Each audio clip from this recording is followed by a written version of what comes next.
The ocean isn't just water. It's a cathedral of darkness. Beneath the sunlit waves, where light fades into a black so complete it feels alive, a world waits. A world where gravity is heavier, pressure is unimaginable, and the rules we know on land simply don't apply. Here, creatures move and survive in ways that seem almost impossible, alien yet real. Somewhere in this abyss, nature has rewritten the book on what life can look like, and science can only stare in awe.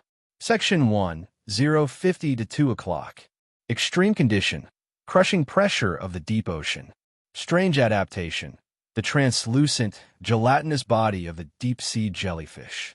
Mystery, how some survive near freezing temperatures. As we descend into the first 1,000 meters, pressure mounts. Every inch of your body would feel like a mountain pressing down. Yet, here float creatures as delicate as glass. Jellyfish drift like spectral ghosts, their bodies almost entirely water, so soft they could never exist in shallower seas.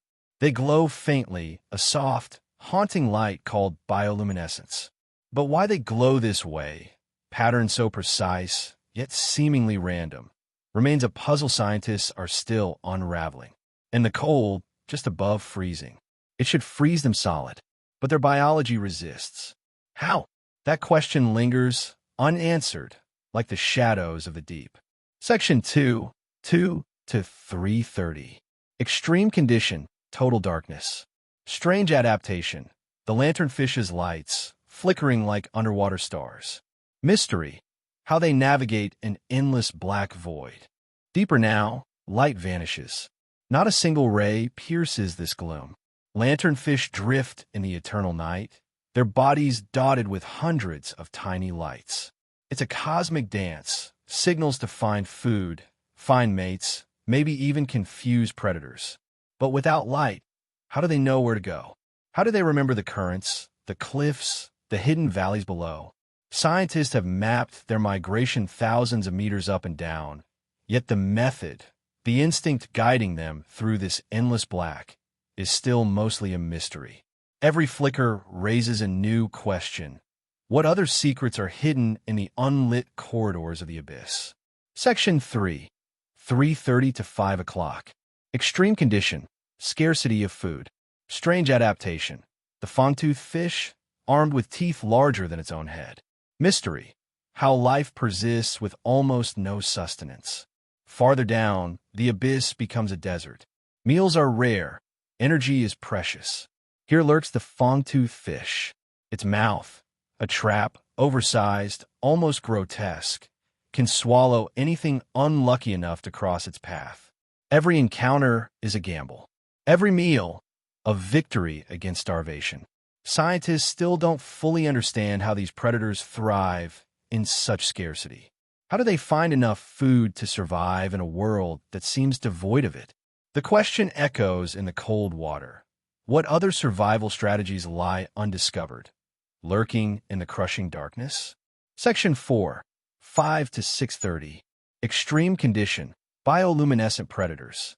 Strange adaptation, the anglerfish with its glowing lure. Mystery, the evolutionary secrets behind its terrifying appearance. Descending deeper, the abyss becomes a theater of light and horror. The anglerfish drifts in silence, its glowing lure bobbing like a lonely star. One flash, enough to draw prey within striking distance. Its mouth, a trap lined with needle-sharp teeth, seems designed by nightmares. Why did evolution craft something so grotesque, yet so perfect?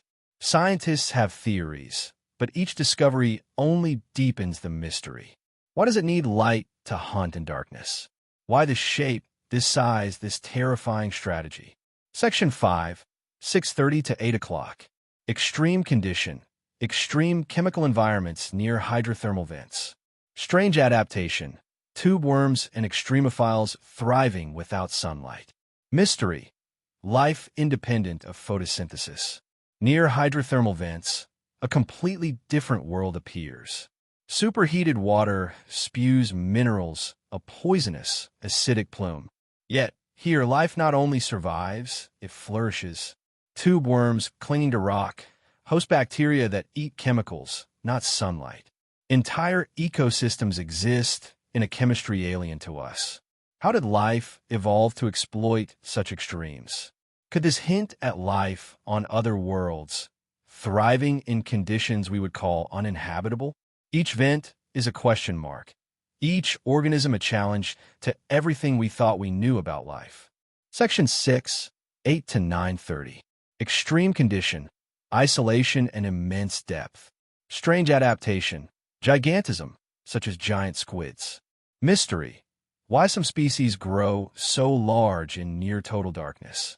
In the deepest trenches, silence reigns. Isolation stretches for miles, unbroken by sunlight or surface storms. Here giants dwell. Squids the size of small cars drift, their enormous eyes catching the faintest glimmers of light. Why do some species grow so huge in these conditions? Why favor size over speed or stealth? Scientists have hypotheses, but no one really knows.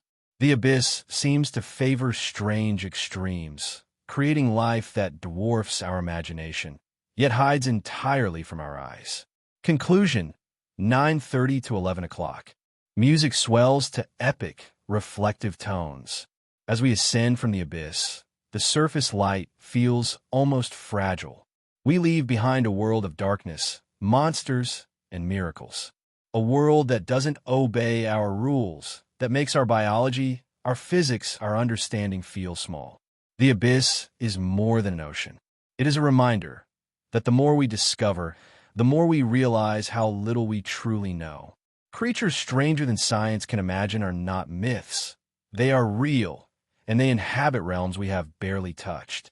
And as we look out over the open ocean or stare into the night sky, one truth becomes clear. The universe of life is vast, mysterious, and still waiting. We are small, we are curious, and the abyss is patient.